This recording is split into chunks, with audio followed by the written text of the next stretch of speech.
Hi everybody, it's Casey Williams. Well, everybody knows that minivans are great vehicles for loading up the family and driving cross country. But you might not think they're the best vehicle for taking to, say, a Hollywood premiere. That is, unless you're driving the 2022 Kia Carnival. Let's go have a look at it. Well, whether you're rolling up to a Hollywood premiere or just dropping the kids off at school, I think the Carnival looks really, really good. Just like a lot of the Kia products here in recent years. It starts with the front. I like the tiger tooth grille, just the little facetedness of it. I think it looks really cool. LED headlamps. Also, Kia's redone their logo way over time. I think this looks nice too, very stylized. This is the Prestige Edition, so you get all the chrome and the accents on it. Looks really nice. And the challenge the designers have is, how do you make a minivan not like so minivan-ish and yet still be functional? And I think they did a really good job making this look a lot more like a crossover. 19-inch alloy wheels, like the black wheels, look good. And what you really notice here in the back, this trim piece here on the seating pillar, kind of the diamond shape in it, I think looks really nice and just really breaks up the body sides.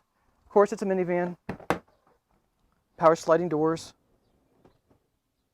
Easy to get the kids in and out. So still very functional, but it looks really nice too. Come around the back. I like the way the chrome line kind of continues around. The tail lamps, they come around. Looks really modern.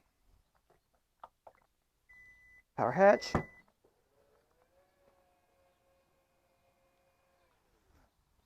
The third row seats do fold in here, so that would take up some luggage space. But it's still pretty deep well. I mean, you can get 4 passengers in here easy. You can seat up to 7 in this vehicle. But again, if you put the back seats down, you can get plenty of stuff in here too.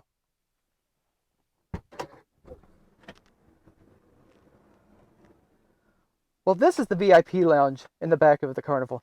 I like this a lot. I mean, you can fully articulate the seats back. You got the footrest. They're power, so you can put them up and down however you want to do it. But they work out really nice. You got the 2 video screens here. They'll mirror your devices, or you can plug right into them. You got your own sunroof, rear seat climate control. You got USB ports here in the walls. Works out really well. Seats are heated and ventilated. Even got the adjustable cushions here for your headrests. Absolutely love it. The other night we were going to get ice cream. My daughter and I were chilling here in the back, had the video on, pulled up a blanket, and it's like, we could just cross the continent, cross an ocean, didn't matter. Just absolutely wonderful sitting in the back of it. And you can pop out at school and you'll have the coolest kid at school. Well, while the VIPs are lounging in the back, the people in the front row also get a pretty good deal. It really starts with these nice, comfortable seats. They're heated, they're ventilated, real leather. I like this Tuscan umber color even. I think it works out really well. Looks kind of like Adobe, but very cool. But the whole interior is just a very modern vibe to it. I like this kind of diamond stamped or formed plastic here. I don't think it's aluminum, but it looks like it. Looks really good, nice touch. The twin screens, you got the gauges here, infotainment screen here, touch screen, 12 inches of diagonal. Very easy to use too. I mean, got a button for the map, navigation, radio, media, all here. Got proper volume and tuning knobs, so it looks very high tech, looks very sleek, very smooth, but very easy to use. Down below, tri-zone automatic climate control for both the front passengers and one for the back. And like I showed you in the back, there are individual controls in the back for the back unit. I like this black piano finish. Down below, wireless phone charging. So it's got Bluetooth, it's got Wi-Fi. It's also got Apple CarPlay, Android Auto, all the ways to connect this. If you count them, there are 9 USBs throughout the cabin, so you can plug in the back, charge your devices no matter where you're sitting inside the vehicle. Here are the controls for heated and ventilated seats, heated steering wheel, Bose audio, you got the power sunroof here, the sunroof in the back. Again, everything you need.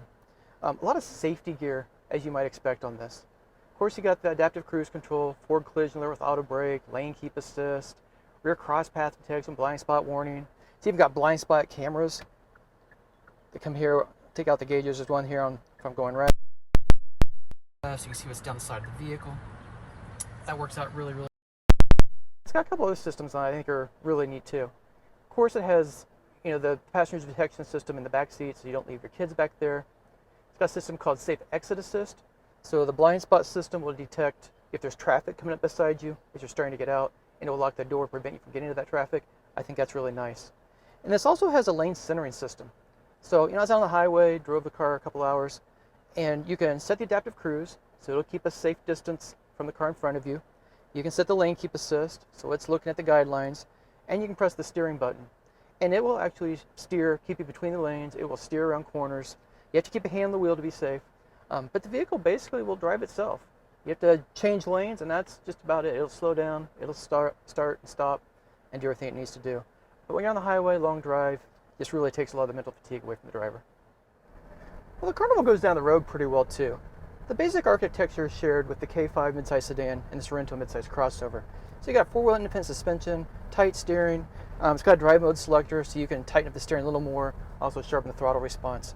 And when you do that, it also turns the gauges to kind of a red sport look. So it drives very nice. But under the hood's a 3.5-liter V6, delivers 290 horsepower, 262 pound-feet of torque, routes that to the front wheels through an 8-speed automatic transmission. And I found with the time driving it, when you're on the highway, there's enough power. I think if you had this loaded up with 7 people, you might want for just a little more power, but again, in a front drive minivan, that's plenty enough. Best part is the fuel economy, 19 miles per gallon in the city, 26 highway. So compare this to a mid-size crossover with 3 rows. Unless you're getting a diesel, that's really good gas mileage. And again, you get everything that this vehicle has, plenty of space, and plenty of power to get down the road too. Well, whether you take this to a Hollywood premiere or not, everybody who rides inside will feel like VIPs. I just think it's a very cool van.